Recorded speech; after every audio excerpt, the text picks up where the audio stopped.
So welcome, Arville. We have Arville Thompson here today talking about the fire department, some of the history. Arville, you were a member of the Detroit Lakes Fire Department for many, many years. What years? Well, I joined in 1961 until 86. Wow. And I was fire chief the last 10 years. And then before that, assistant chief for 4 years. But we had a lot of fires. Yeah. How many men do you think you served with in that time? How many different guys? Oh. Any guesses? Well, like that picture there, I think there's 26 on there. Yeah. That's, I don't know, 40, 50 probably. Yeah. Wow. Crazy. I know you served with my grandpa for a while. That's kind of cool. Yeah. To hear a different, when we've talked about those stories, to hear a different side of him. So, well, tell us a little bit about some of the history. I know you have lots of notes. What I'm going to talk about, start with, is mutual aid, which when I first started, you got to realize, you notice the pictures on these old trucks. When I joined, we just bought a new Ford pumper, utility truck. It was in 1961. And that's a long time ago. Yeah. Well, not for me, but all these firemen I sure were on. I'm talking about mutual aid to start with. The Detroit Lakes Fire Department has the city, which right now is, I think, only 8,800 people. And we have surrounding townships, so we always figured we were serving from 10 to 12,000 people. Well, we have contracts with Lakeview Township, Erie Township, and Detroit Township. We service those, and we have a contract with them. So that ups our per call. Sure. And we maintain the trucks and stuff, and then some of the pay, they help us. And one thing I was kind of proud of is when I joined the fire department, all these guys down here were all they're retired now, but the pay was $15 a month. Wow. Retirement. And we got together with some other people, and me and another fireman made 2 different trips to St. Paul to work with a guy down there, shotgun behind us, and we lobbied for 2 different times to change the pay, because what happened was they weren't putting money into the Relief Association.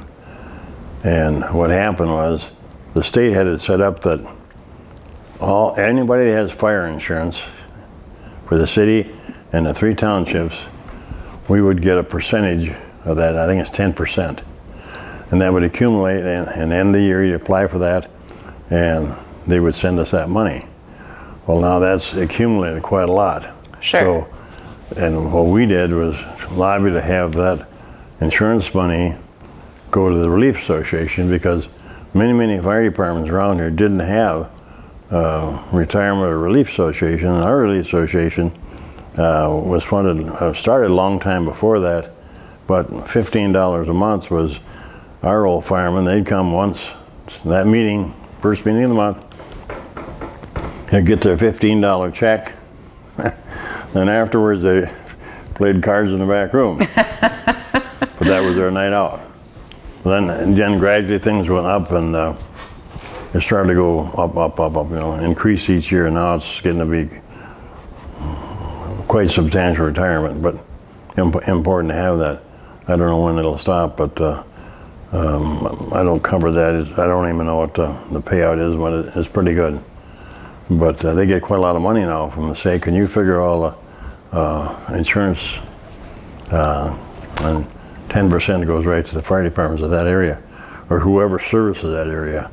So we get 10% from the 3 townships plus the city of Detroit Lakes. And the mutual aid was, when it first started, it was reciprocal. We would help each other, and there was no payment for a while. And we had one chief a while back. I don't mention names, you know that. Smart man. Yeah. I'm married long enough to know better than that. Anyway, he started charging other departments. Well, and he retired, and we got back and got agreements going. So we have agreements, and there's pay. Now, a lot of insurance companies have a fire call on their insurance, whether they're rural or not, so that's a whole different ballgame now, but they get a lot of money out of that, which is good, because it's a share. But some of the mutual aid calls, for an example, I talk about was we had like a lot of these small towns, you know, they have a big elevator and stuff, but they have some little fire truck that they can put out grass fires with. And we had some bigger stuff, so I went with a crew to Holly when the elevator burned. Of course, when the elevator burns, it's a kind of surround and drown. Yeah. You don't put those out, you just kind of maintain everything. We would help them, and we went to Callaway many times. I remember we were for their we had a cafe fire there, and then of course, after I retired here not too long ago, they had that gas truck hit by the train, which got to be quite a deal, Yeah. which I don't know much about. But one of the first deaths I was involved in, we helped Frazee in a rural house where they lost some kids, which is tough. And as I got on, I got to be the person to go and help with that, because nowadays you got more sophisticated ambulance services and stuff like that. Sure. And we were first aid people, but then what happened when the state trooper come out, Jack Murray, that's the name I can give out, see. Bless Jack, great guy. He came out and taught us advanced first aid, which was the beginning of EMT. And we all took that, and so we had to have that for, you know. Then we went into recovery of drum. They called us the rescue squad, but we were the dive team, recovery team. Because when we got to, there was no rescue, it was recovery. And I think in the years when I was on, I went to about over 20 drownings. Wow. And we pushed, in fact, we went down to St. Paul and lobbied for life jackets. And the fire departments, police departments and stuff were the ones pushing hardest for life jackets. And even though I was a diver, I always go out, even now, with a life jacket on. I don't care what it is. Because I mean, you can buy the inflatable ones like we had, and you pull a cord and it'll blow up. But life jacket is the cheapest thing you can buy. And I drive by and see these guys fishing out there, like out by the Holiday Inn. And I recovered 2 people that drowned out there, that kind of fishing. And you know, makes you mad. Now, if the boat patrol is around and goes out, they catch one of that, they will ticket them, and they should. Yeah. It's a shame when you got to protect people against themselves. But you can get nowadays life jackets that are fit smaller and comfortable. Right. But if you ever fall out of a boat or fall off a pontoon and need it, and you never know, you bump your head or something, you can be a good swimmer, you still will find you on the bottom. Yeah. But that's another story. We did mutual aid. I was to do 2 different mutual aid calls to Monoman. One was the Burton S. Chevrolet garage, which completely burned down, but we were there with 2 trucks and helped them. And then also, the next time, a couple of years after that, 3 years, the Red Apple Cafe, which was a big cafe in town, burned down. And that was, you know, foundation builder.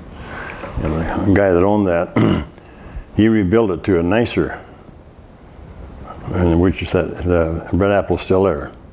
He came to Detroit Lakes here and bought an old house on Detroit Lake and started a fireside supper club. So it worked out.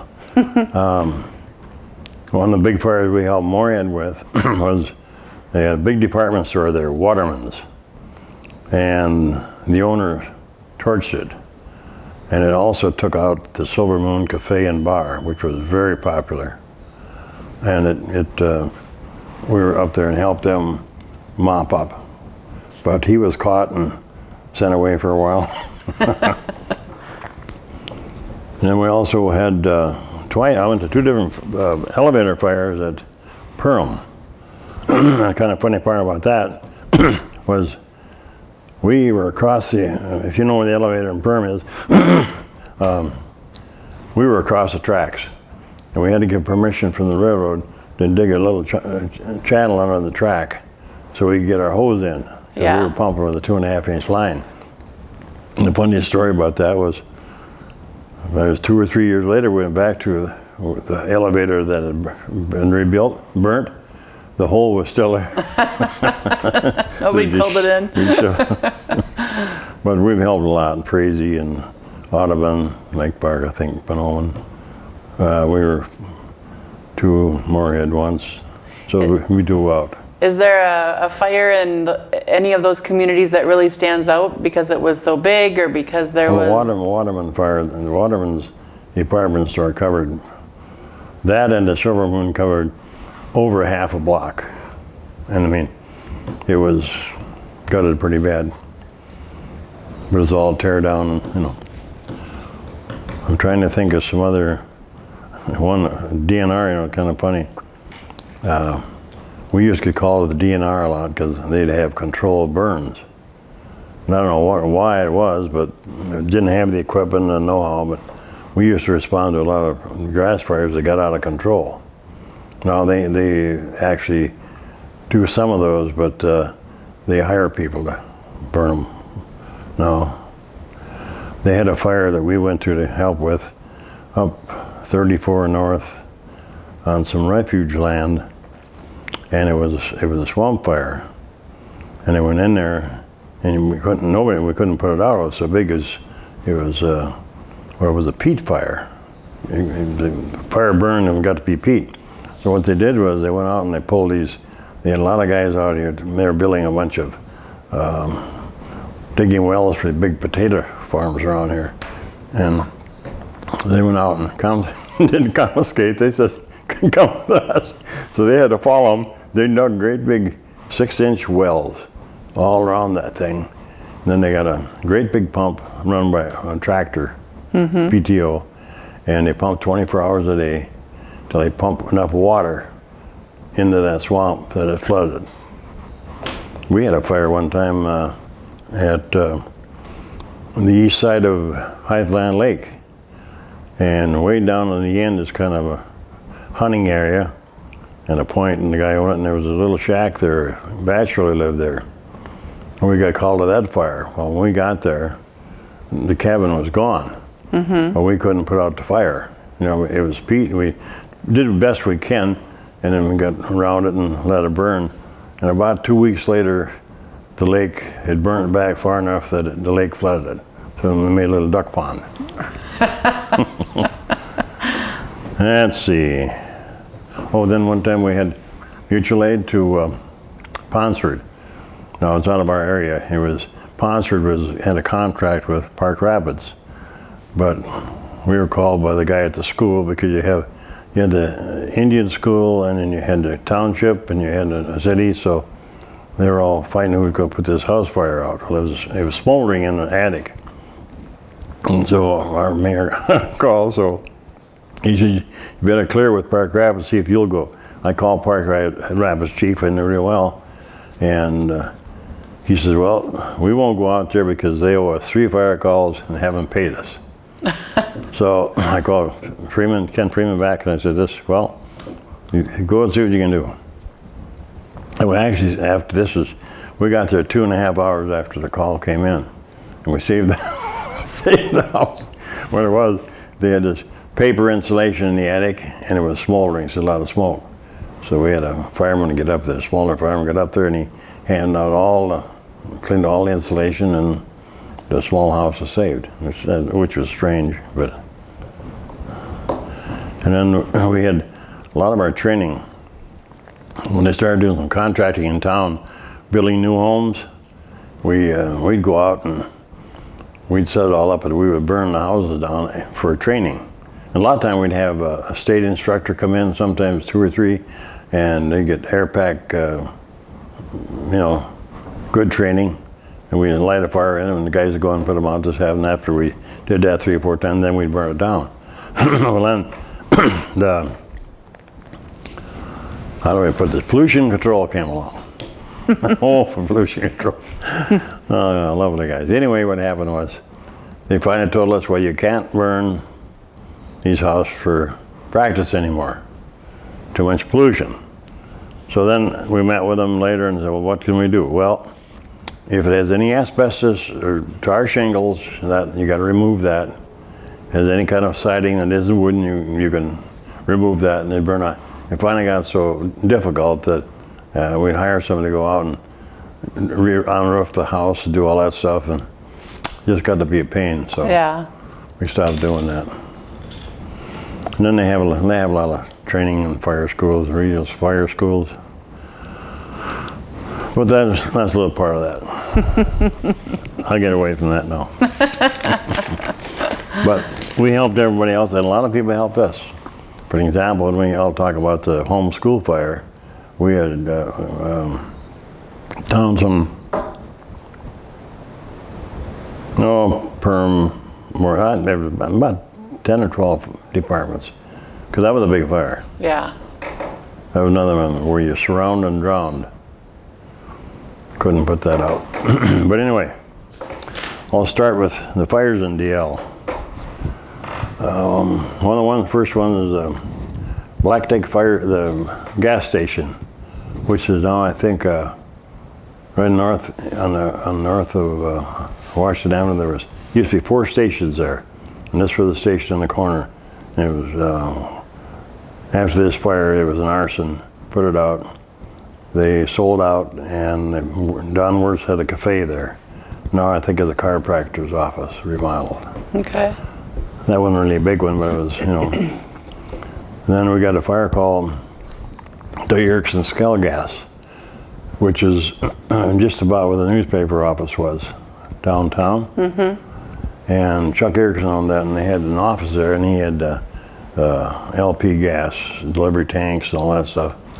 And you could come in by the back, and what happened, the kids from the north side broke in there to do some theft, and he had a snowmobile he'd pulled in to do some work on it. They figured, boy, this will burn well. So when we got there, we thought we really had a big fire. Well, the crew that went in knocked it down right away, and all it was the snowmobile, gas tank burning. So. Sure.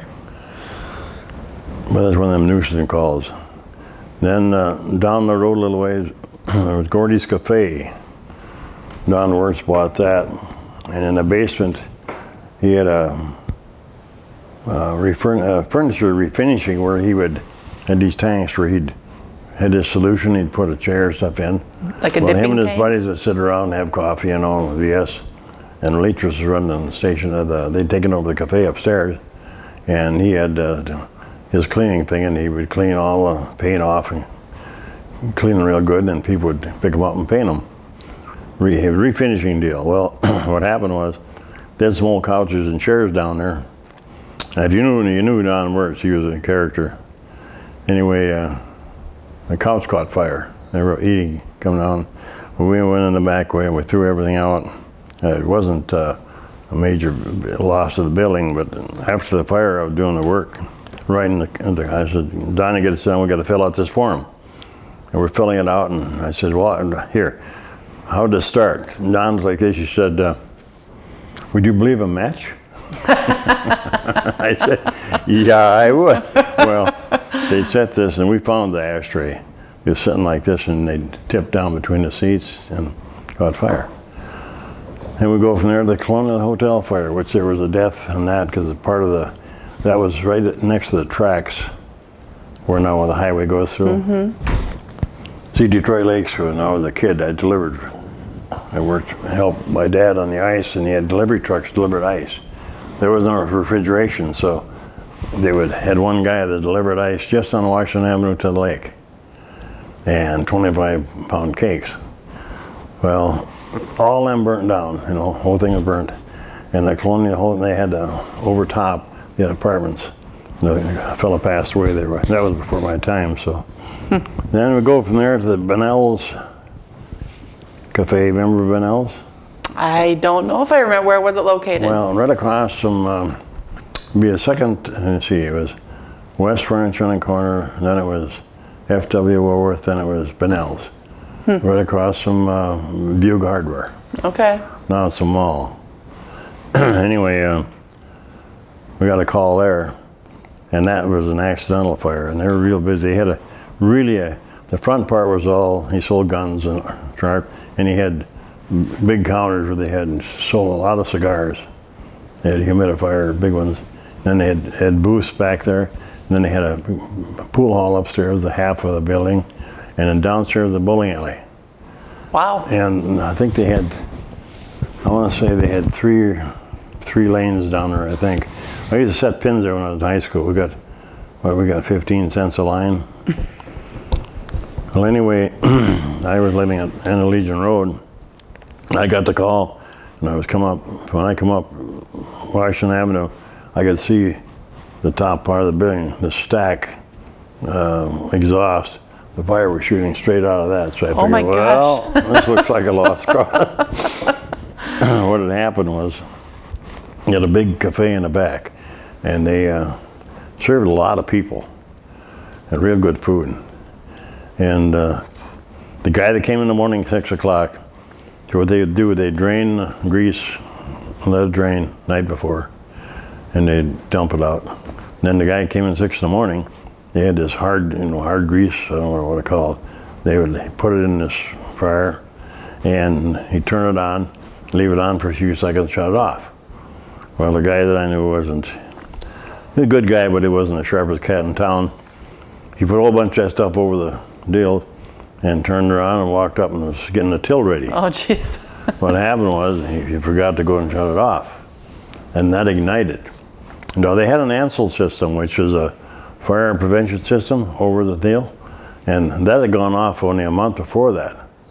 And they'd cleaned it all up, and the guy from ANSEL came in and recharged it. Well, he's the one that made the mistake. Well, what happened was, when this took off, the grease was hot and going so bad, it went up that stack and upstairs, and I mean, we saved the main floor and the bowling alley and all that stuff. But we didn't. You could look up and see the start. The whole building is gone. But it was really a place that a lot of people went to on Washington Avenue. So was the Greystone Hotel also still serving food at the same time that was operating? Yeah, earlier. Okay. By this time, when they had the fire there, Greystone had closed. Right. Cafe. See, the guy that had a Greystone also owned Edgewater Beach Hotel. Yeah. So. Yep. But they used to serve a lot of people there, and they had a whole dining room. Yeah, that was my question, because that's kind of two big food establishments. And that was real kind of close to funny each when other. you go in there. They had a nice dining room and everything else. We met, in fact, when I joined the JCs, they all had their meetings downstairs. Well, the funny part about this whole thing was, you go to the back and you get in there and eat and say, well, where are they cooking this stuff? The kitchen was downstairs. The waitress had to go downstairs and little cement, hardly walk in there. Mm-hmm. They'd have to take the orders down, leave them. Then when they're ready, they have to go back down and bring them up. So, they got lots of steps in. Oh yeah, it was quite a deal. But where was I here now? So we're talking about Bunnell's. Bunnell's. And we got there and we lost the pool tables fell into the basement, but they went to our main floor. I mean, we saved the booths and all that stuff and put the fire out, but the guns and stuff were seared, and they never rebuilt it. The bowling alley downstairs was water damaged, but not real hurt, and it was just too much money to rebuild it. Yeah. But they went to court, and a good friend of mine was the attorney.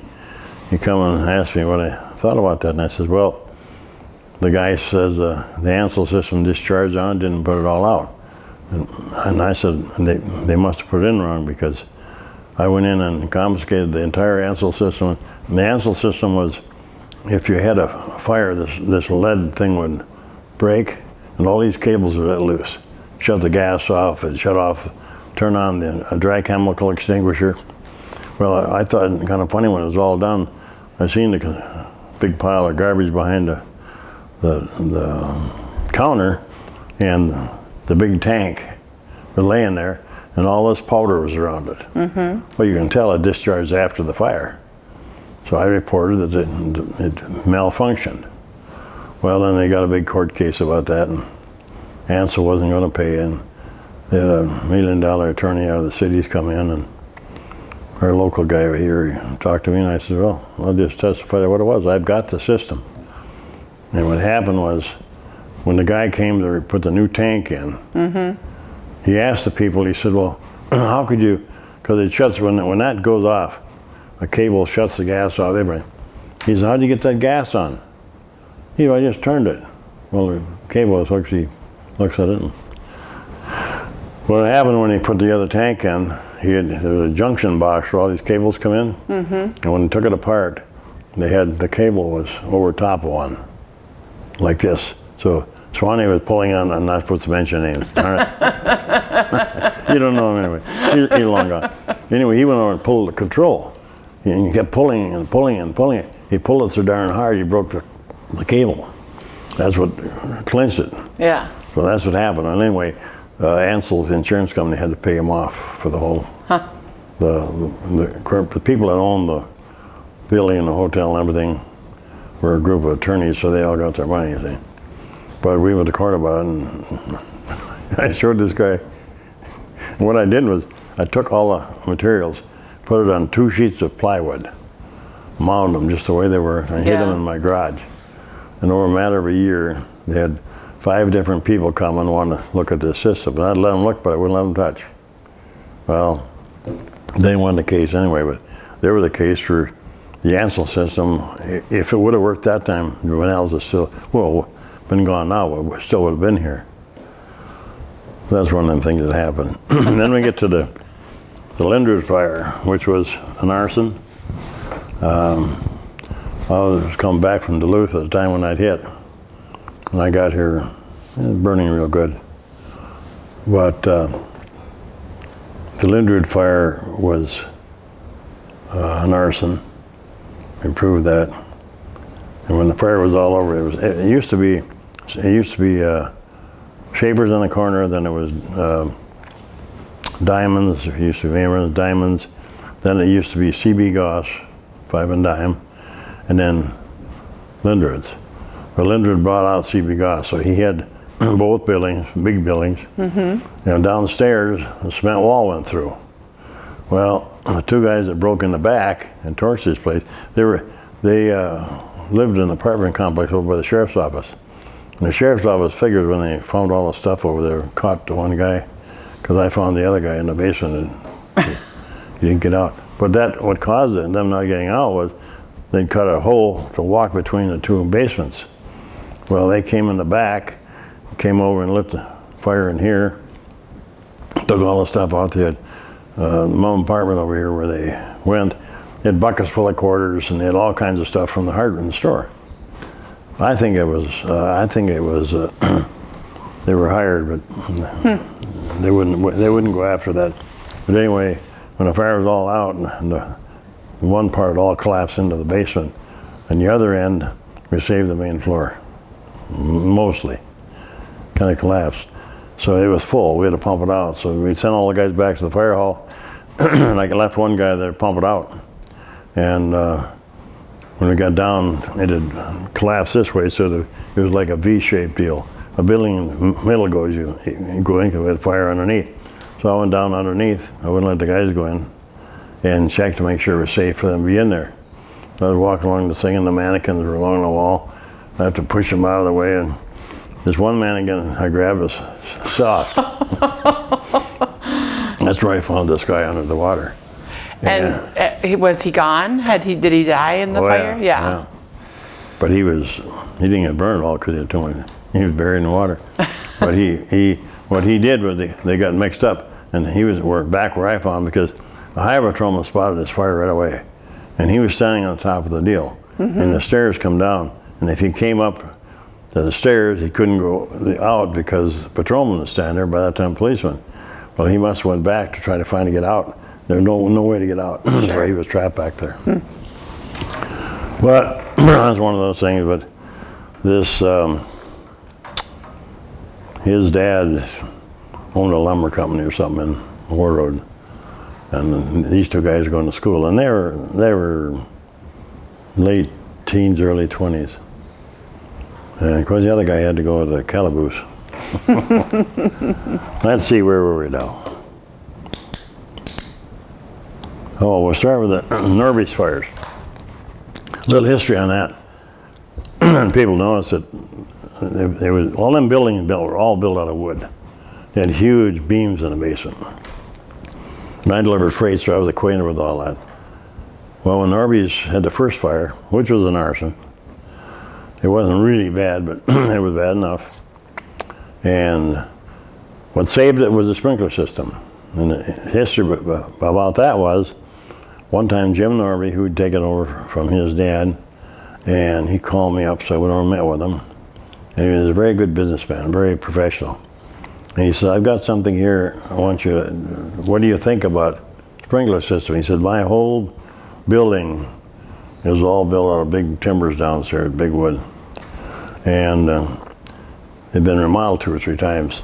So he said, the cost, this sprinkler system wants to come in, sprinkle it, and here's what it's going to cost. And I said, well, Jim, how much would, he was telling me how much he would save in, because the insurance companies looked at them big buildings and he had all them, stores, because he'd taken over about 3 different stores. He took over the Hope's Barber Shop, or Hope's Beauty Shop, and the barber shop. And they had the Norby's, and they had, on the end, they had I think it was a hardware store or something earlier. So they owned all these buildings, but they're all connected downstairs. And an elevator for them. Well, anyway, I told him, we'll find out what it is, and he said, well, here's the deal. He said, what I would save in insurance, well, a little over 10 years is going to pay for what it's going to cost to put that in, because the high expense for that was, upstairs they remodeled twice, and between each ceiling there was a sprinkler system. Because they had the way on top was the old tin roof, and they had sprinkler systems. And they put in a ceiling. Well, then they remodeled again, so they put another ceiling lower, another ceiling lower. So between all these had the sprinkler. So it's very smart that he did that, because if he wouldn't have done that, the sprinkler system made the fire department look real good. The sprinkler system put it out. We went and finished it off. But that first one was a fire upstairs, and the guys went in and the sprinklers were going off upstairs, but not the whole building.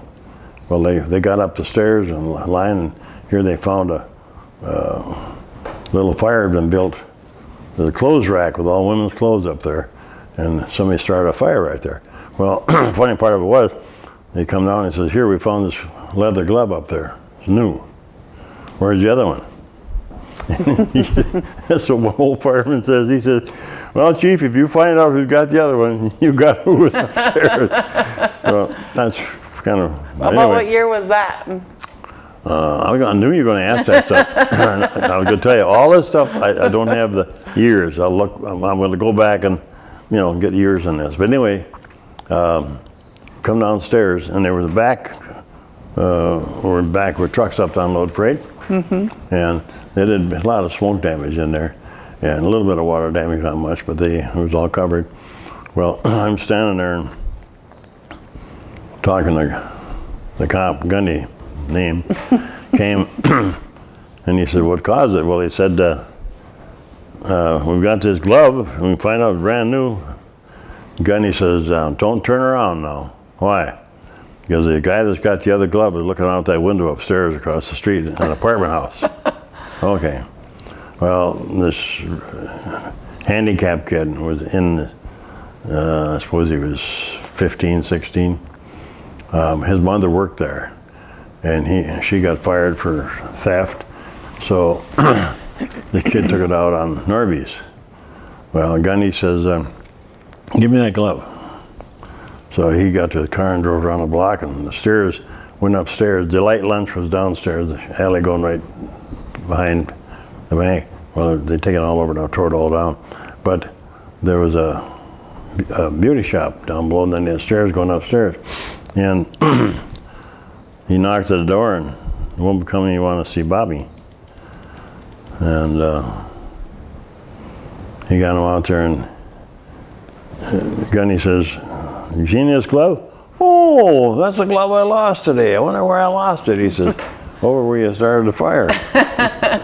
So that handled that, but what saved that deal, the same thing was, if that fire would have gotten into that attic to all that old timber, that's why I'm surprised that they remodeled it like they did. I hope they've got it, you know, they had the sprinkler system in.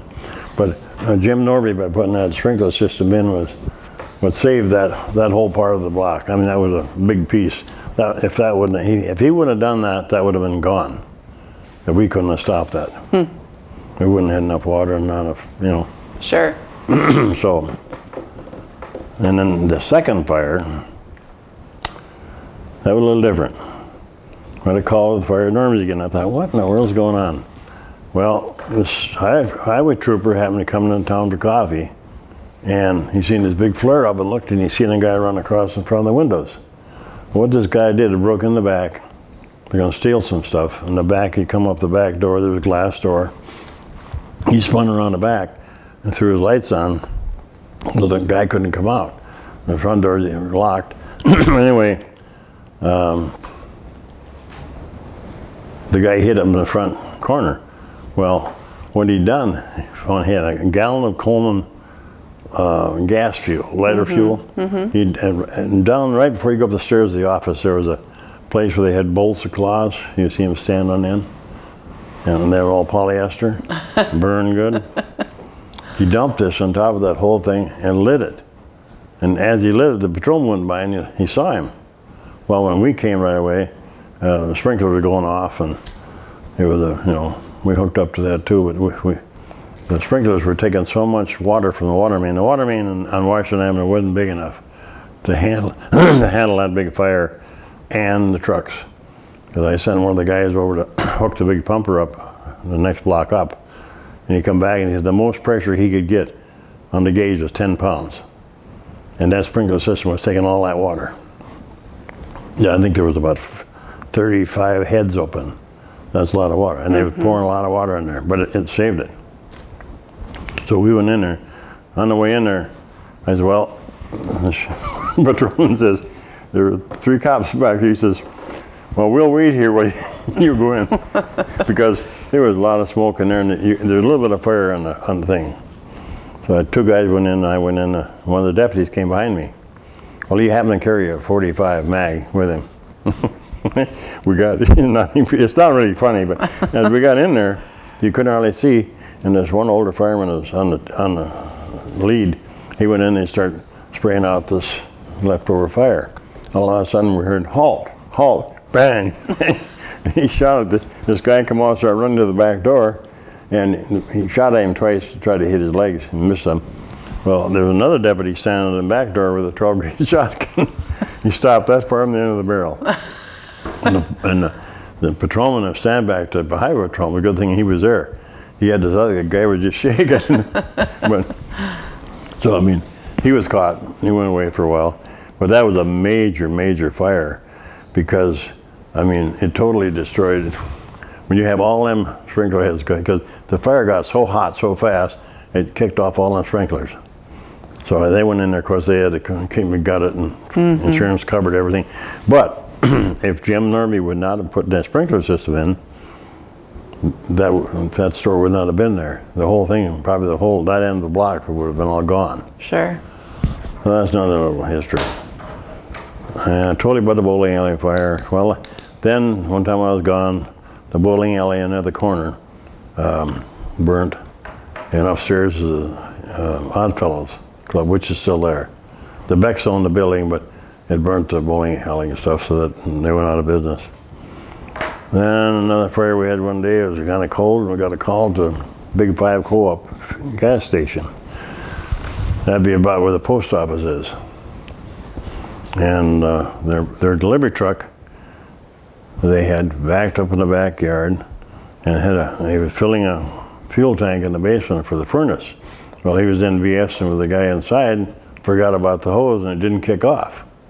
And it flooded downstairs. Well, when the furnace kicked in, bang, she went. Yeah. Well, I know I wound up sitting on the roof of the Greystone garage, the hose around the vent pipe to hold me up there. And I was up there for about 2 hours spraying water on this. And the only thing I saved there was some of the supplies in the far back garage. Let's see, where are we going to go from there? Well, then we got called to where the city used to have a great big generating plant in the big parking lot behind where Buggs is, and they had a coal bin fire. And that was how do you put out coal? You know? Yeah. Oh, that was a miserable one. And it wasn't, there was no damage to the building or nothing, but it did, took a lot of water and a lot of mess to get that out. Then we had next thing we had a Baptist church fire on Sunday. A beautiful church, rock built, and sat right where the library is now. Sat right over there, and that's the closest I come to getting a roof fall on me. Me and two guys went in the front, and the problem with the building was it was balloon construction. What that meant was the outside they built a rock wall all the way around, just like the home school fire. And then inside they built they have to build a square, right. see? Mm-hmm. So they built a building inside the rock wall. Well, the fire was between the walls, and they had a full basement, and they were having Sunday school. What happened was there was a fella brought his kids from Lake Park every Sunday for Sunday school. And this one kid was a little violent and he was about 12, 13 years old. He went in the back storeroom and lit it on fire and come out. And it wasn't until people upstairs realized what was going on. And once that fire got into around the balloon construction, you can't even drown it out. Right. But we went in the front door, and they had a big bell tower up on top. And the chief at that time come hollering, "You got to get out of there, get out of there." Well, we come out of there, and just as we were coming out of the hole, the bell tower fell down. We would have lost at least 3 of us. And that was an arson fire. But that was a beautiful church. Let's see, then we go to, we had a trailer house fire by Schultz Garage. And that was a bad one because a gal had been killed and left to burn in the bed. And we went in and put the trailer house out. She was a waitress at Baber's truck stop. And her boyfriend had gotten in a fight and he killed her in trying to burn her up. But then we go to the homeschool fire, which was a Jim Dandy. We were coming from the north side, I'd come back on my daughters, got this call to the homeschool fire. Well, the homeschool, for years, I graduated from high school there. I went through, from country school we came there, I went through 7th, 8th grade there, and I went through high school there. And the main big old part was burning. Then the part that's still there now, the center, is the new part, was the new right? part, Yeah. but they had fire doors. Okay. That's when you seen a fire door save the building. We had guys up there. But why that took off was we finally found it was started. It's kind of funny because, in a way, not funny, it's bad to lose a place like that, but the school didn't know what they're going to do with it and want to give it away, so they sold it to the city for $1. So the city owned it. So they had a city guy who took care of the building, he was watching. And they had sprinkled the entire building. Ultra modern, that building and the building next door. Yeah. Well, what happened was, when the city got it, they shut off the sprinkler system. Wasn't somebody working on pipes or something, Yeah. I heard? Yeah. Well, here's the funny part. Wasn't funny. I shouldn't say that because it wasn't funny, but it's kind of odd. They worked to put all them sprinkler systems in there. Yeah. Well, then, a friend of mine was head of the pipe fitters union. And they'd gone to the city and asked them, because they had a lot of big pipe in there, and they have trouble getting pipe to teach welders how to weld pipe. You got to, know what you're doing. So he got permission to go in and remove the sprinkler system. Well, what they didn't realize, and the guy that took care of it, and they didn't call me or nobody, the fire department, we'd have been right on the ball. Don't go near the wall because of the balloon system. Well, the fire was actually started downstairs in the cafeteria. We found that out. Rusty and Tom and I went on. What they'd done is they were cutting this pipe out. Well, the walls were plaster and lath over the wood. The rest was all stone behind it. Well, when there's one guy going to save more pipe, he cut too far into the wall. Well, they caught a fire going in. Well, of course, they've been cutting pipe out of there all the time. Then most of the pipe out of there. There's a lot of smoke in there. When we first got there, it was hard to find a fire. Right. But it wasn't long to chase us out. Because once I started burning, I thought to myself, they put all this oil on them floors every year. And I mean, it was, humongous. And when it starts down below like that, and then when I come from town and see it coming through the roof, I said, ooh, another bonfire.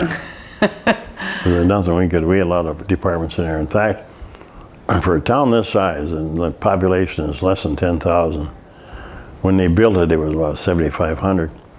When they replaced the water tank, if you would drive around other little towns, or smaller towns, medium-sized towns, here we got a 1 million gallon water tank they built for the future.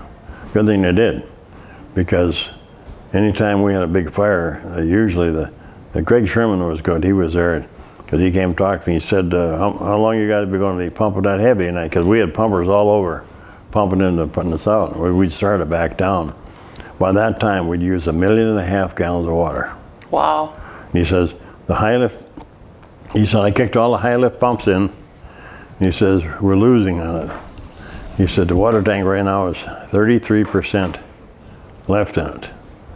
You got to start backing down. So, but they got all fresh water. But just think if they wouldn't have built it, even with the high lift pumps, we would not have been able to pump that amount of water out of there. And we probably pumped excess, but we were just trying to, save what we could. Yeah, a lot of people had such an attachment to that building, of course, from going to school there. I was just a little girl and growing up in Moorhead, and my parents were so upset we had to drive to Detroit Lakes the next day to look at the burned down building. See, I was born in Fargo and moved from West Fargo here in '45, and we had a little farm south of the lake, and we went to country school. Well, this was something that they did. They consolidated the rural school districts with the town over Christmas. And I think of this day, all them teachers had to be sweethearts. Because if you think, bring all these country kids in after, because the country superintendent and the city didn't get along. Right. So they all had different books. So when we came in, everything was new to us. And just think that the work them teachers had to try to teach us farm kids from the middle of a book. Right. I had a tough time in school till I didn't get back up on the B honor roll till I was in sophomore. And I started there in my 8th grade after Christmas. And Grant Johnson was superintendent, and he worked with them and worked with the teachers. But when I think about that now, I wonder, but we lost a lot of rural kids. Yeah. Some transferred to the Crookston Farm School, and some dropped out, and it was just too tough. Yeah. I wasn't, happy either, but made it through. You hung in there. Hung in there. But I think a lot of them, them teachers, they had to be, and they were good. We had some great teachers, but had to move on. Can I change pages now? You can. You can change pages. This is your show. You can do whatever. Well, I just wrote down the major ones. Let's start with another, I don't know, were you acquainted with the Builders Material Supply building? You know where Hartman Hyde and Fur was? Mm-hmm, yep. All right, you drive in the back way. There's a great, big, huge building in there. What it was built by Busty Taylor that owned Wilcox Lumber. He had 17 yards all around, and that was the supply point. All that stuff came in there mostly by truck, by train. And I know when we went in there, they had piles and piles of plywood all over. This thing was really burning. And what happened was, I unloaded freight there a lot. Had to pull in the back of semi all the way around to get to the dock. But they load their trucks, and trucks would go out of their different yards all the time, supply. So I was in there 2-3 times a week, and so was everybody else. Well, what happened was they built this canopy thing out, finally, to load 2 trucks at a time, so it wouldn't rain on the people, see? Well, anyway, what happened was, and I was with the Boys Club for years, and this is one of my graduates, lived close by, and one of the firemen came and he said, "You gotta come and see this." What they'd done, they had 2 trucks backed in there for delivery. They were gas trucks. And what they did was took the gas cap off and lit a match to see if there was any gas in it. Oh, Because they found his glove and they found his cap. And he says, "It's burnt." So we find a kid that's burnt, we know who did it. I said, "I know right where to go." So I called the city police. And I said, "Go over and talk to." I gave him the name, talked to him. And so he said, "We'll go talk to him." See, go. I was only on the way to the old dump road, and this kid came to the door. Well, he got his mother, and the kid came to the door, and no eyebrows. Part of his hair was gone, where the cap didn't fit. And they said, "Were you over and started that fire?" "What fire?" He was a Native American boy that was a little bit slow, and he was a good kid, but I had him in the Boys Club for 5-6 years. I never took nothing. As he got older, he changed. Yeah. But builder's material supply, then Wilcox Lumber sold out, and then they finally sold that out too, and that was a supply company. But kind of funny, when they came in, we put all the fire out. We had a lot of help with it. They burnt the roof off and everything. But here, this main floor we saved, and here were all these big pallets, or big, as they come off the railroad car, big piles of plywood. Well, all the plywood had a little bit of burn all the way around it. So when the outfit with the salvage company came in, they bought the whole thing from the insurance company, and they'd have to take all this plywood. It was burnt only about this far in, and but it wouldn't be 4x8 sheets. You'd have to, but I mean, everything was good. So right. That was their problem. Let's see what else we got here. Oh, I had a house fire, the Water Tank Hill. And it's back in the days. When I first joined, we didn't have air masks and stuff. That's why I've got COPD, my lungs are shot. Because we went into, it used to be that the firemen say, "Well, we'll find out how good a fireman you are and how much smoke you can eat." Well, that's a little different than we got now. The material and stuff burning now will kill you. Back then it was, natural stuff. But all these polyesters and stuff, they're deadly to firemen. Yeah. So we'd go in these fires and put them out and stuff without, you'd come out coughing and choking. I did this for 10 years. And then we got air masks. But anyway, we had this fire right across the cemetery on Rossman Avenue. And it was in the basement someplace. And we just gotten 2 new air masks. They were the small ones. They were just, and the one guy had been trained on the other one. Wasn't. So the assistant chief put one on because the 2 guys went downstairs. Well, then this patrolman was standing on top of it, and he kept screaming this guy's name. Well, one guy come out, he says, "I don't know where he went. He was with me and he left." Well, this chief had this little mask. He went down in there and found him and drug him out of there. But we pretty much lost him. He was out.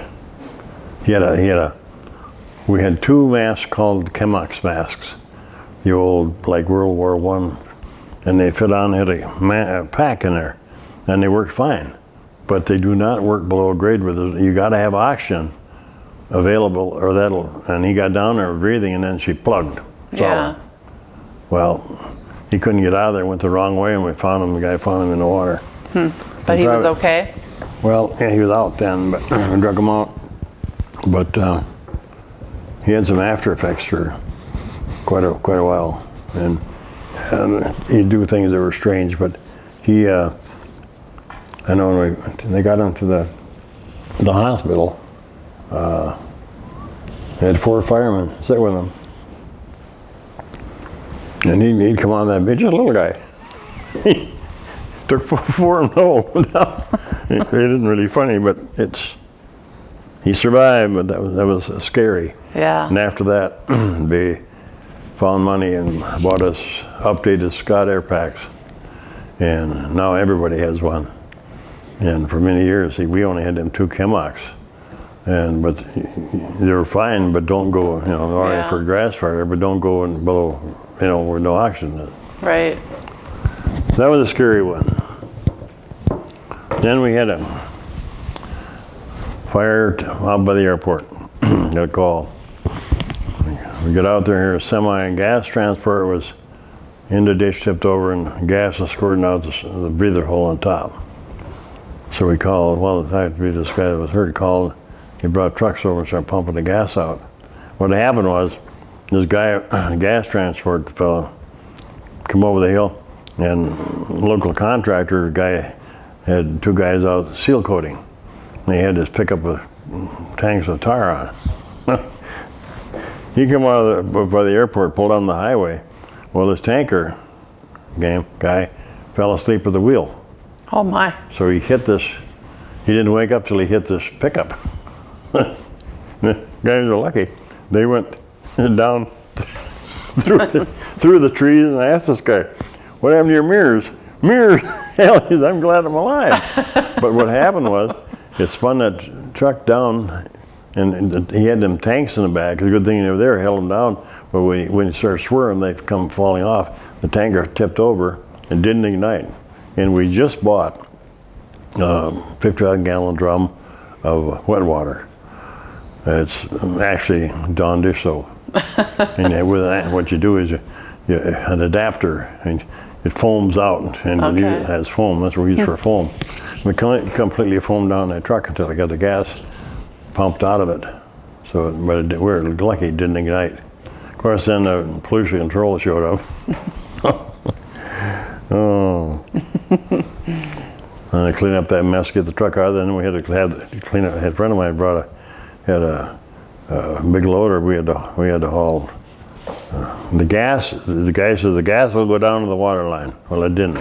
The gas was down about this deep in the sand, and that's as far as it went. It would have gradually gone. Well, he dug all that out. We hauled all that stuff out, and we dumped this foam on there. And the guy from the pollution control, he said, well, we've got an old road out here we've got for this purpose. Have them dump all that stuff out there, and we'll go out with guys and burn it. So I said, okay. Well, I knew right away, you're not going to burn it. It smells like gas, looks like gas, but it won't burn. Right. So anyway, the guy said, there they are, out with all their masks and their stuff on. They got these torches, and they're holding on there, get a little bit of fire. They won't burn. They had to let it vaporize. But learning. Then one day we got a call, right before 8 o'clock in the morning at the Broken Wheel, which we call the Crippled Crutch. But it was actually Erie 34 Club. And Clayton Blackley sold it and built Erie Jr. uptown. And he sold out, a guy bought it called the Broken Wheel. And it was a big bar upstairs, big dance hall, big supper club. And he'd sold it to another guy.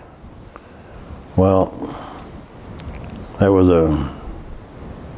after fact. We found fire behind the bar upstairs and the bar downstairs. And they went in, and the only reason we were able to not save that was the highway department was doing bridge work.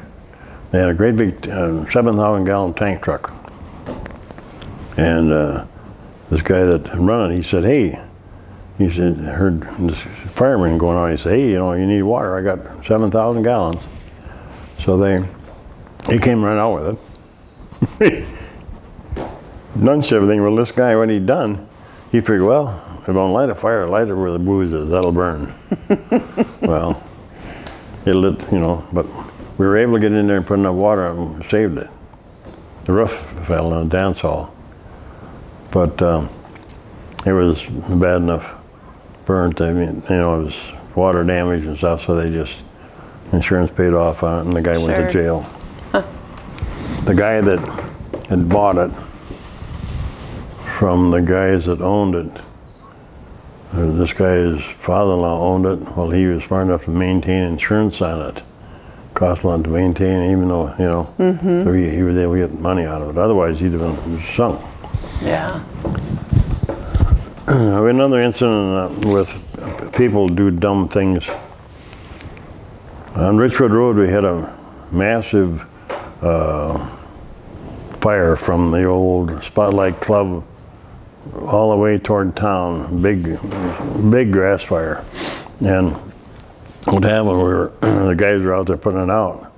And I met this pickup, and the people said, well, the red pickup that went out of here, I think they're the ones that started it.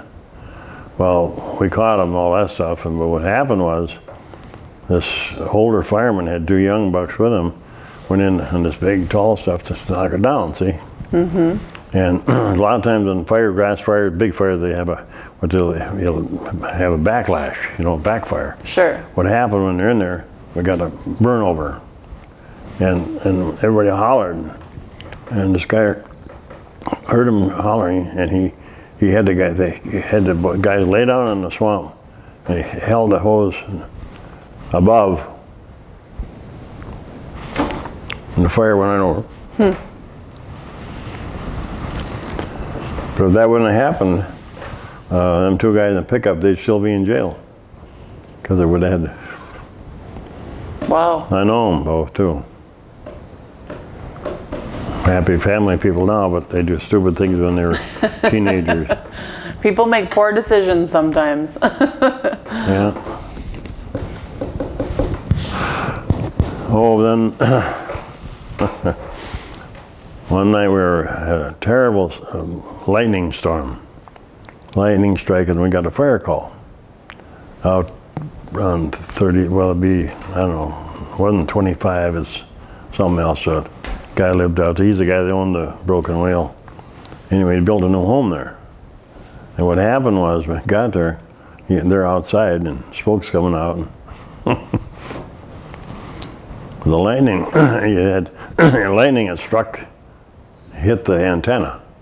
It came in and followed the cable, blew up the TV, and they, in their bedroom, they had a huge bedroom, it was all plastered, and they had the heat in the ceiling. And he said, I thought there was a war going on. What happened was when that lightning hit, it hit that cable, and wherever it made a turn, it blew all the plaster off the. Oh, jeez. Sound like a rifle shot, you know, like a machine gun. Wherever that wire turned. Little grenades going off in their bedroom.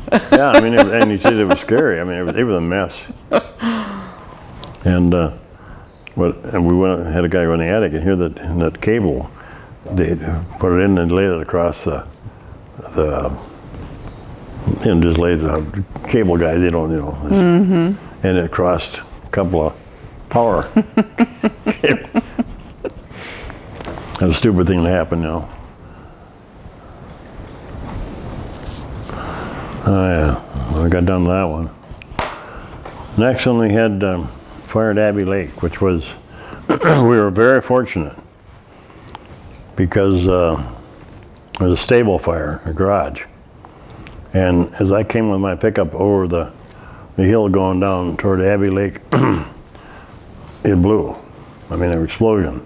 And I seen the big mushroom cloud come out. Oh man, what we got now? The trucks weren't there yet. It's a good time. Because if the trucks would have got there and backed up, the garage was sitting here and the barn was here. And it was burning in the deal. Well, they had this old International pickup in there, and they had 2 bags of fertilizer left over from fertilizer thrown in front.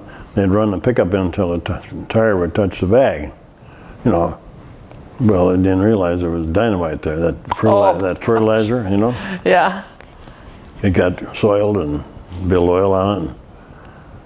Well, when this pickup started to burn, then I got over to this fertilizer. When they ignited it, there wasn't that garage. There wasn't a piece of wood big enough you could drive a nail through.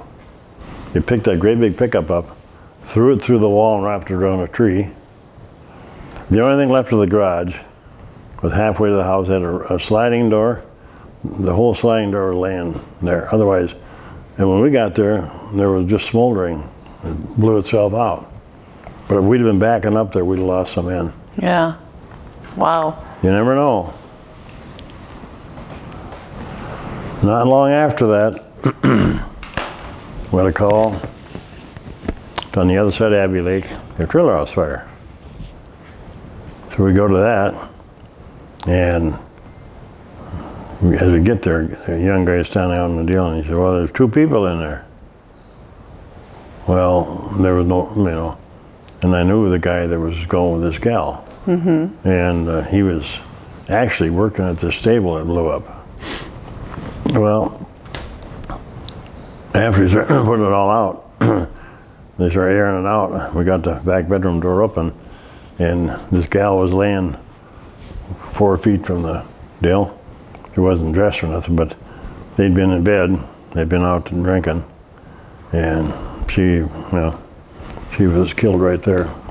What happened was her boyfriend or her friend was staying with her. She had a little boy, and he was taking care of the boy.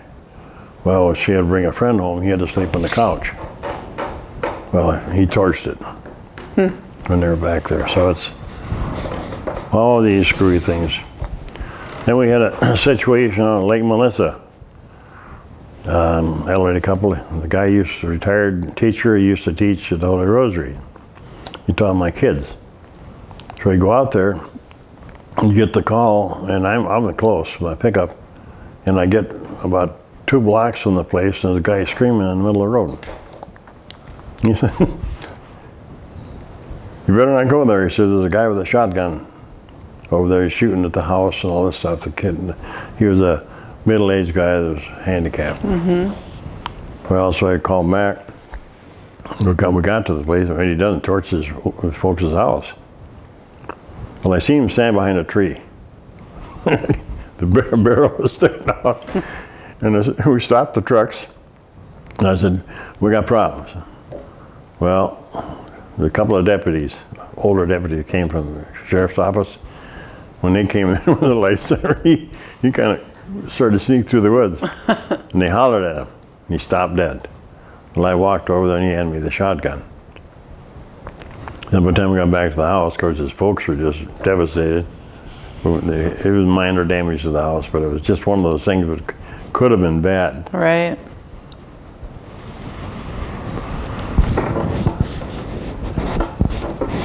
Then we had, I got written down here, Long Lake. Long Lake is a nice lake, except you don't want to live there in the wintertime. Man, I mean, the wind comes from the north across in. We had 3 major house fires on that side of the lake in 1 year.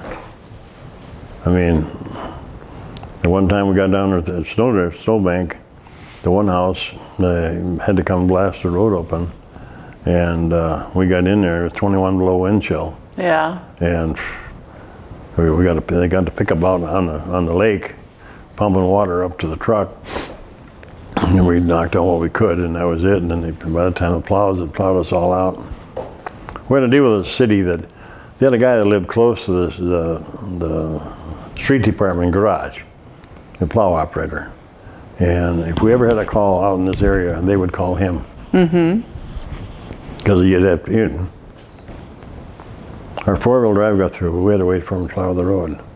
And on the brand new home, what it was, the guy had built it, trying to get somebody to build a fireplace for him, and they couldn't get any, it would be too tight, so he built his fireplace, but he didn't put a baffle between the chimney, and he had a chimney fire, and it caught the thing on fire, see? Mm-hmm. Well, all that was left was a slab. That's the only fire I've ever seen where the firemen were standing around trying to keep warm from the house fire. There's nothing we could do with it. Anyway, it was so cold, I mean, your boots froze on you. When they shut that pump down on the lake, and they're going to get the truck off. I think it was, in May before we pick up the hose. It was a solid block. It was a solid 2.5 inch of. You couldn't even, frozen in? Yeah, you couldn't even get it unhooked. So. Wow. But we had 3 major fires. One fire we had, there was a guy who was cleaning his fireplace, and he had the bucket out, and he set the ashtray on his porch out in front. Well, guess what? No more house. Smoldered and caught on fire. And then one time we had this Ray, like you say his name, Ray Fody. He was a good guy. He was running the plow for the city. And we called him one time. He came in the fire. In fact, we had a bad storm, and there was 3 of us slept on the beds of the fire truck, because it was going to be bad. Mm-hmm. And they had 4 or 5 guys had snowmobiles. Middle of the night, that's whether 1 o'clock in the morning, got this call. House fire just past Virgins. Well, you couldn't even see outside. You couldn't even get out of the fire hall. Yeah. Well, Ray showed up, plowed out in front of the fire hall. We went down Summit, and you get about by the funeral home there. Yeah. He had to make 2 swats to get up that hill. Once he got up down to Willow, then it was pretty good. We got down to the house, but we saved the basement there. That was all cement block.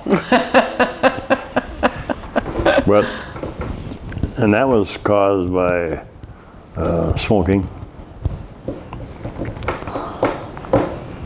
Let's see what else I can figure out here. Oh, no, bad one. We were called one night to a trailer home fire by the landfill. Well, if you turn off going to the landfill, there's a trailer park right there. And this house is burning. And when they got there, they had this woman and the guy and somebody else in the car. And they said there's one of the kids still in there. Well, by that time we went in right away, but I found the little boy.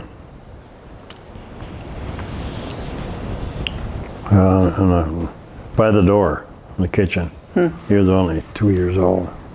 But what happened was, this gal's boyfriend, who was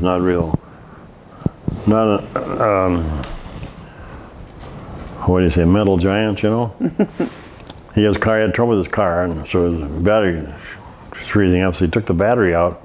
He set it behind the stove in the kitchen. The fire, they had a gas, propane thing. Mm-hmm. One there and one in the back. Well, he put this battery behind that furnace.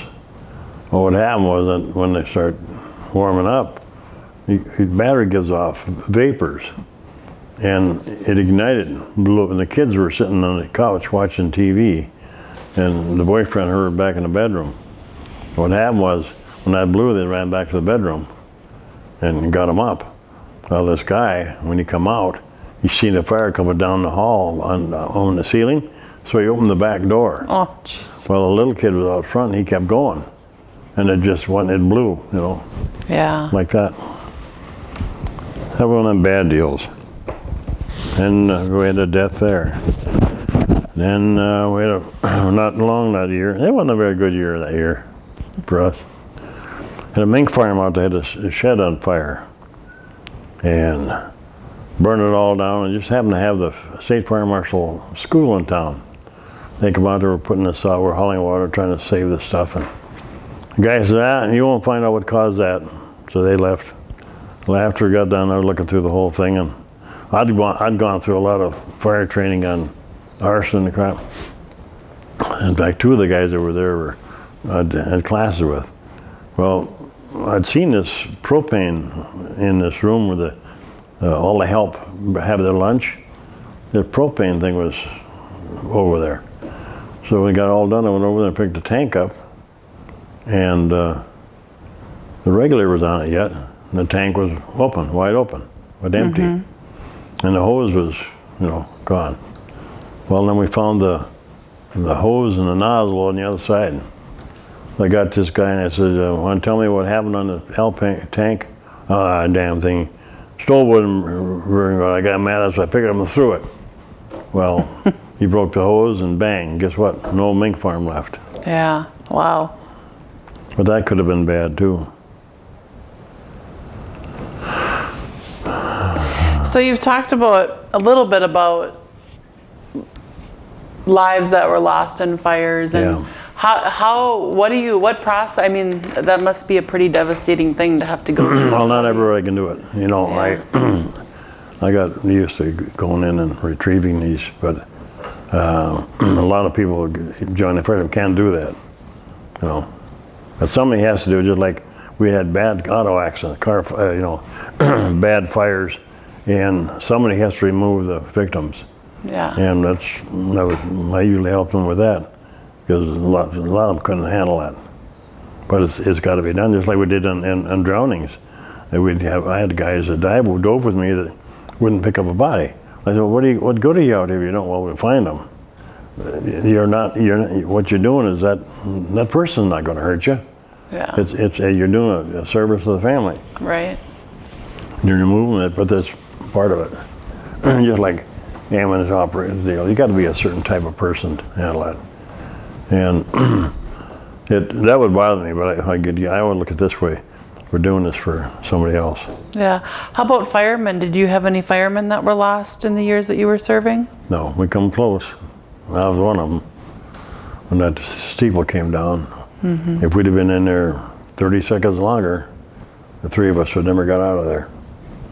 All that stuff come down. And then this guy that was in this, up by the cemetery, had overcome. He had trouble with that and got to be a bad alcoholic. He wasn't before, but there's nothing you could do with it, see? Yeah. He's a good friend of mine, but I don't know, we didn't. We had a lot of, you knew when you're in your crew, when you're out there, who was able to do it and who couldn't. Sure. If they couldn't do it, I told them, walk away. Wait over the truck, don't worry about it. Yeah. But it's got to be done. Let's see if I got any more.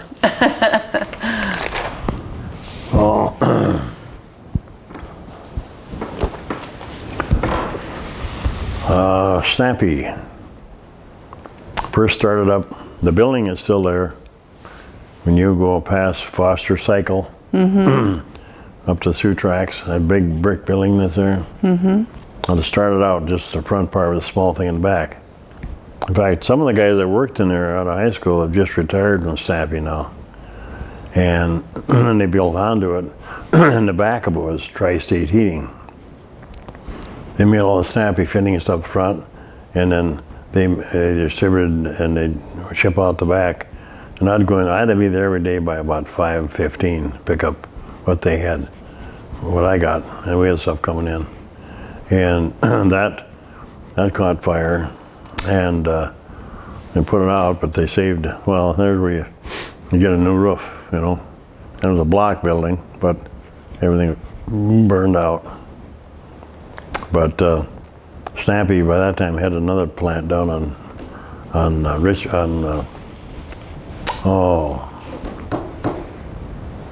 down where the ball field is now, which is something else there now. Then later on they went out and they built an industrial park. That's where they started along the Sioux Tracks. But I can't think of anywhere we lived with anybody.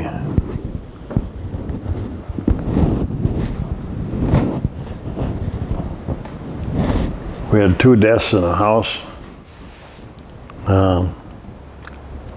Just as you go down, you know where the bowling alley is? Went right past that.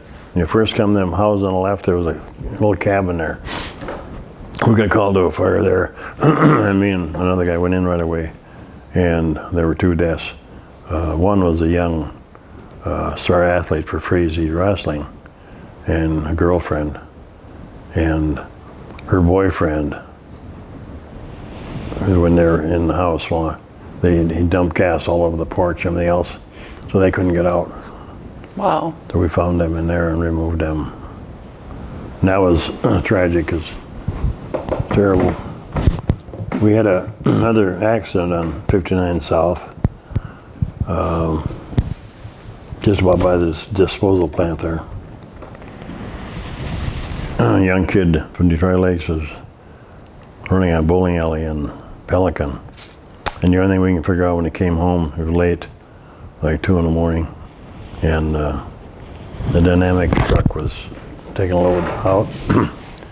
And he said the guy all of a sudden, his pig just came across the road and he set it down, but they hit, and that exploded right away, went into the ditch, and he was burned up in a fire. It had killed him though. He was a young guy. And that was a bad one. I had tried to go in and retrieve him out of that pickup, and I lost 2 firemen when that happened, because it was a mess. Yeah. But somebody's got to do it, and you got to figure that you respect body, you respect the people. When you got to respect the people that are living, and do it for them, like the drowning victims, you recover this as soon as you can to the best of the families. Yeah.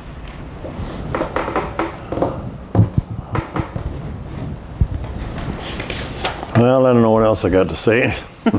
So I mean, you talked a little bit about equipment changing and over the years. How did any other big changes in the fire department? Well, yeah. In the years you served? Like for example, when I was first on the department, I was an assistant that time. We bought our first ladder. We had the old parade truck, the American La France? Mm-hmm. That was a ladder truck. That was 1927. It came in on the railroad from American La France. City bought that. And that was they only made a few of those because it was a pumper and ladder truck. And big cities wouldn't buy them because the pumper sits at the hydrant. They needed ladders at the fire. Right. So anyway, it had a 55-foot ground ladder. It took 6 big guys to put that ladder up. So, I mean, it was unreal. But then we first bought, Fergus Falls bought a new aerial truck. And for $1,000, they sold us their 1936 Persh. But it was a 55-foot aerial, but it was wood. The ladder was all wood, That's the first one we bought. Well, then down the road a ways, they updated. We bought another one from Red Wing. They'd bought a new aerial 100-foot. So we bought this, I think it was 75 or 80-foot Persh, open cab. It's now in a museum, I think, in Williston. And the guy that bought it was an attorney. He bought it, two trucks from us. And he bought that Persh. It had a big 220 Cummins in it. An open cab, and he drove it all in the wintertime. He drove it all over to Williston. I was out there a while ago. I wanted to go in there, but I couldn't. He's passed away, so I don't know if it's open or not. And then down the road, the last one I was there, we bought trying to think what year it was. We bought an aerial ladder from South St. Paul, and that's before I retired. And then that's when we sold the Persh. And this had a new aerial on it because the guy from St. Paul had been killed on it. The ladder collapsed. They had a brand new ladder on it. So we had it. Well, then that's the aerial ladder of the truck they had when I left there. Sure. Now they've gone beyond that. And fire equipment has got changed, so it's gotten to be a show thing. I mean, and the amount they pay now for a fire truck is ridiculous. It's unreal. Yeah. Nothing to spend $500,000 for a pumper. $500,000, you could buy a whole fleet years ago.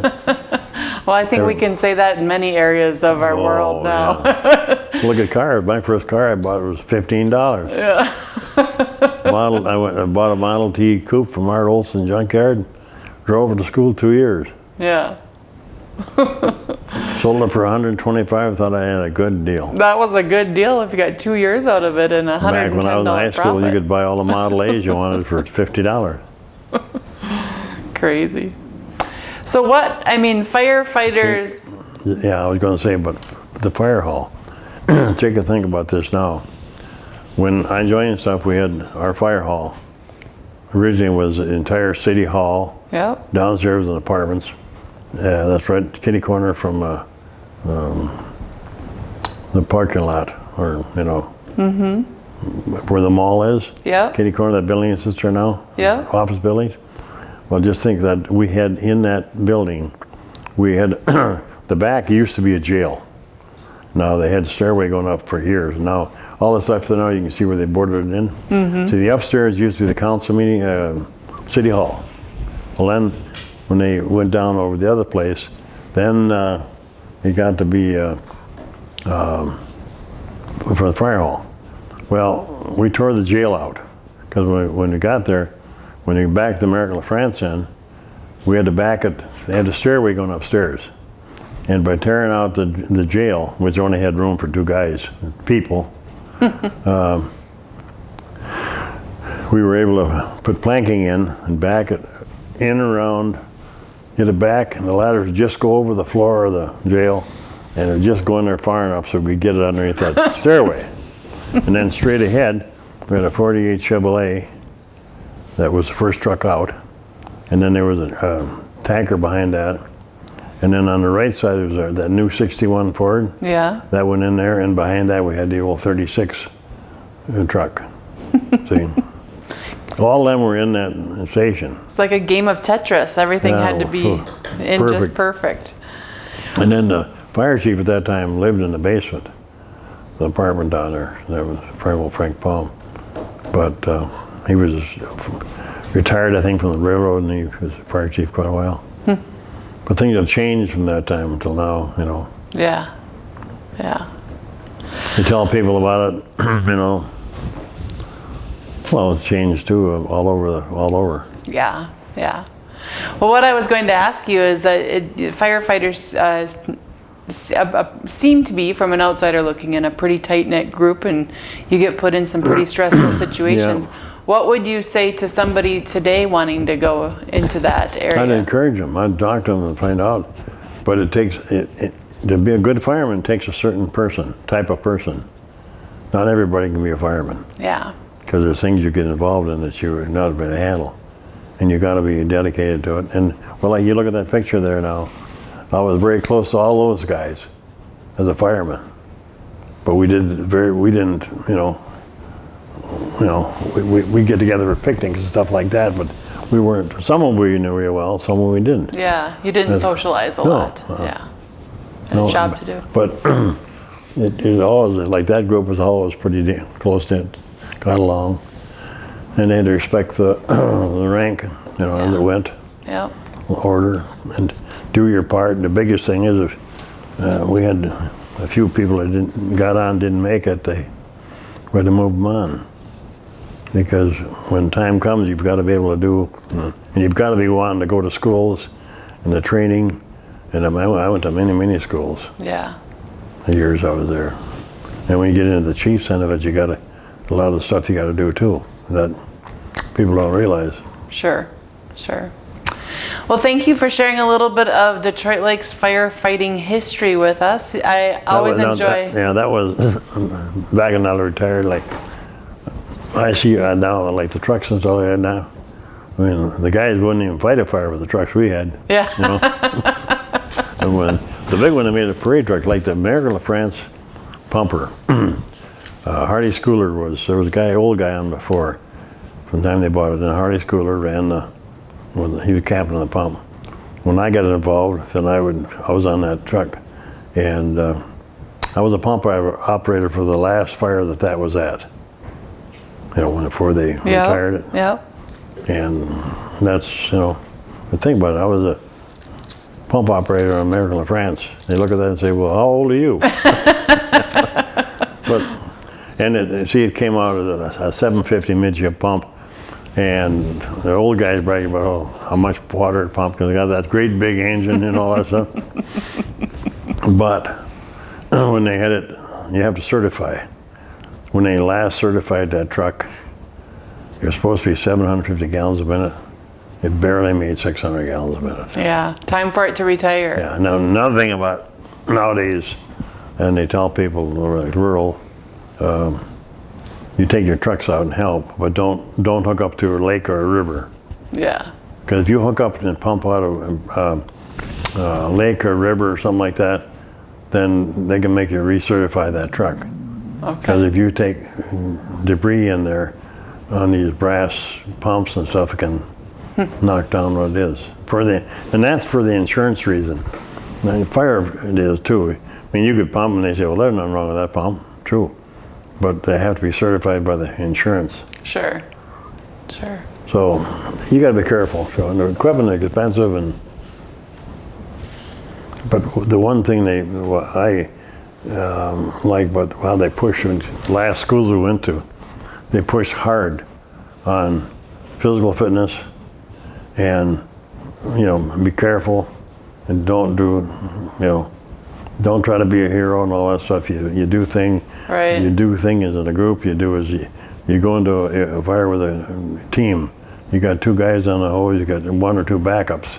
Yeah. And usually a captain or something in charge, because when you get into like we used to go in a house fire before we had masks, and you had to crawl on the floor, feel your way around. Once the fires are going pretty good, you can see where you're going. Right. Once some of the smoke. They start crawling through there and start running into victims and stuff, that can get kind of... So it takes a certain time. Right. Right. You got to be, not everybody can be a fireman. Yeah. Yeah, not a fireman.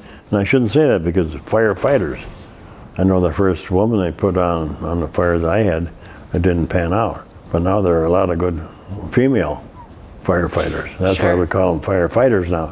We used to call them firemen. I still guess they call them firemen, but we didn't have any ladies on there. But they've got good women on there now too. Yeah. And they worked into the ambulance and the rescue part, real good. But Of course. it takes, if you're going to do it, and think about it. If you're going to be dedicated, wind up be a pump operator or a pump operator or a guy going into the fire, you got to know what's going on. Mm-hmm. And nowadays with all the stuff they've got, the chemicals and the crap and the stuff, boy, when you go in, I'm going to tell you, I was a smoke eater for about 10 years, never wore a mask, but we didn't have any. But you got somebody stuck on a fire, you got to go in there. Yeah. And I've got COPT now, but that's passed. Well, thank you, Arville. We'll have you back again. We always enjoy talking with you. All right.